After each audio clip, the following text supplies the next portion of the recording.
Yo, what's up, everybody? Hope everybody's having a good night. Hope everybody's out there being great. So, I'm pretty sure a lot of you have probably already seen the news, but today we got an interview on the official Dragon Ball site with the director and producer of Dragon Ball Super, specifically on the Universal Survival arc, and it covers something that's been a hot topic since the series started, which was how much input has Akira Toriyama actually had with the series. Is he just giving little tidbits here and there? Has he designed any of the characters? What's going on? Is he really a part of the series? So we got an official interview and they kind of gave the specifics on a lot of things in the Universal Survival arc. And now we can figure out which things we can blame on Toriyama, if you want to call it that, which things we can praise him for, and which we can blame on Toei if we think they ruined it or added something great. So I'm going to kind of go down the list. I read it earlier and, gave some time to process it. But I wanted to share it with you guys if you didn't know and kind of go down the list and talk about these things. So first up on the list, Toriyama's initial proposal outlined the idea of 80 people fighting in a jumble and included several character design images plus the design for the tournament arena. Nothing big there. That's to be expected since that's the main purpose of this arc. Toriyama first drew the designs for Jiren, Toppo, and Dispo. Now, this shouldn't come as a surprise to anyone. This makes sense. Jiren, Toppo, and Dispo were clearly the three main Pride Troopers out of the bunch and got the most screen time. In my opinion, the rest of the Pride Troopers look like complete garbage, and I remember the first time I seen the other Pride Troopers on screen, it felt like I wasn't even watching Dragon Ball. I didn't know what the fuck was going on. So, awesome. Good job, Toriyama, because those are the three best Pride Troopers. Toriyama's original draft lacked any indication of Jiren's personality, so the anime staff planned on making him a talkative character. However, when they suggested this to Toriyama, he replied that Jiren is a character who doesn't speak. It was at this point that Toriyama sent them the backstory that Jiren's parents and martial arts master were killed. So, I'm actually glad, for one, that Toriyama clarified that Jiren is a character that doesn't speak, because it makes his character a little bit more interesting. Now, the follow-up to this is, as a result, Toppo inherited the anime staff's original plans for Jiren's personality, which is why he talks a lot about justice all the time. That makes more sense. I appreciate Toppo's personality, but for them, if they were to give it to Jiren, that would have been really annoying, and I don't think the fans would have appreciated that much. Now, in terms of the backstory, I'm actually kind of disappointed that Toriyama is the one that cooked up that boring ass, underwhelming backstory. Oh, my family and my master, you killed them. I think a lot of people were kind of underwhelmed by that backstory and were kind of expecting more. That's not Toei's fault, that's Toriyama's fault. Toppo being a candidate for God of Destruction was included in Toriyama's draft. Not a big deal there. The staff wondered how to handle Dispo's character, and his cocky personality was only decided upon once Bin Shimada was cast in the role. Now, again, like I said, Jiren, Toppo, and Dispo were the three main ones and the best ones that got the most screen time. And I actually love Dispo's personality. So when I read this, I actually looked up who Bin Shimada was. And he has a pretty extensive resume as a voice actor in a lot of different anime. And he is actually the voice of my favorite DBZ character ever, Broly. Once I read that, it brought a smile to my face. Good job.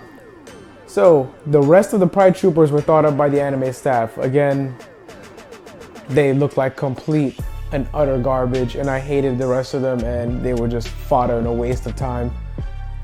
Ribrianne's fat, transformed form was designed by Toriyama, while the idea of having a cute girl transform into this fat character was added by the anime staff.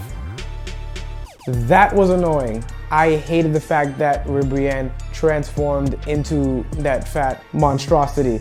The manga has been handling this different, and if you guys watched my previous manga review, I pointed out that Ribrianne was already in her transformed state in her first appearance in the manga. Now that makes complete sense after reading this, since that's her intended form all along from Toriyama. So I appreciate that more in the manga. I'm glad that I don't have to read her transforming and all kinds of other bullshit. So good job, Toyotaro, in following what Toriyama laid out.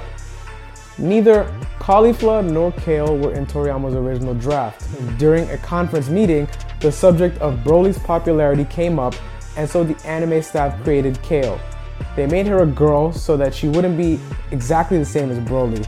Once they showed Kale to Toriyama, he created cauliflower to go along with her.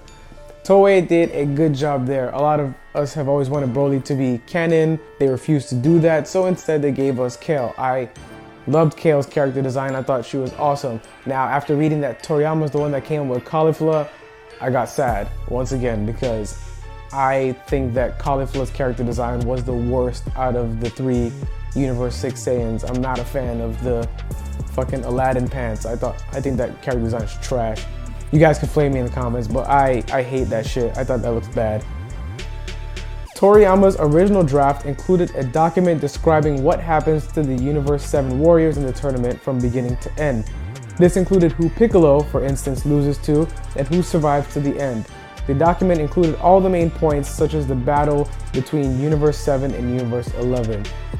Obviously, they didn't go into much detail there, but that was along the lines of what everybody expected Toriyama's input was. Important plot pieces, who beats who in fights, etc. Toriyama decided on all 10 members of the Universe 7 team, including the surprise of Boo being replaced with Frieza. That was a nice twist. I think everybody appreciated the fact that Boo was being replaced with Frieza. Nobody really expected it. What I wanted them to clarify was, did Toriyama come up with Skinny Boo? Was that his idea or was that Toei's idea? Because Toyotaro did not do that in the manga and it was just fucking weird. So I would have loved some clarification on that.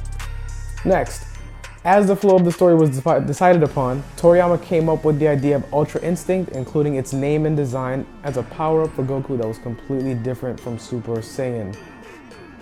Dope. Everybody loves Ultra Instinct. I'm not sure anybody hates it. I think a lot of us do feel though that Goku's a little bit overpowered now, but who knows, maybe Toriyama has some kind of grand plans ahead for that form.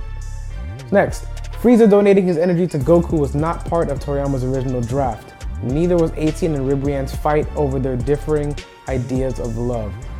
First, that 18 and Ribrianne shit, I hated a lot of the Ribrianne stuff, so I didn't really care for that. So they shouldn't have put that in there. That was just filler garbage. As far as Frieza donating his energy to Goku, that gets a thumbs up because that was a nice callback to Namek, so Toei killed it there. That was nice. I'm surprised Toriyama didn't think of that himself. Takami personally thinks that Toriyama might be trying to set up further stories with the ending of the Universe Survival arc. Keep watching until the very end on the last episode. Apparently there'll be something special. Now that is big, so what that's telling me is that Dragon Ball is not ending. That feels like a confirmation right there. Basically, it feels like they're gonna have an open end to the series. Now, I don't read spoilers. If you guys watch my channel, you guys know I don't read spoilers. I don't know what's gonna happen. I don't wanna know what's gonna happen. So please don't leave any spoilers below because I'll get pretty upset if I accidentally stumble upon some shit. But that got me excited because that just makes me feel like we're just going on a hiatus, and who knows, maybe it'll come back as Dragon Ball Super or Dragon Ball Ultra or wherever they want to bring it back as. Now, as far as the notes go, those were all of the notes that they gave on, you know, what Toriyama's contributions were versus things that Toei did.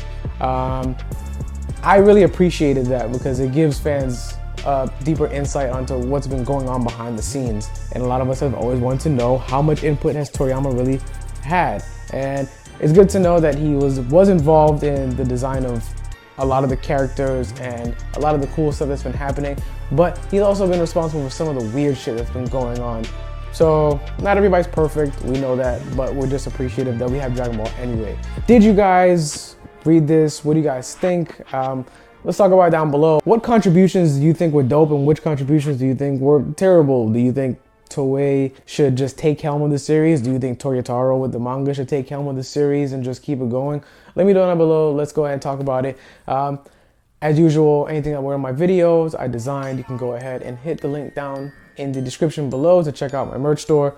Make sure you follow me on Instagram at your boy Roshi as well. Go ahead and give me a like and a subscribe if you enjoyed this video.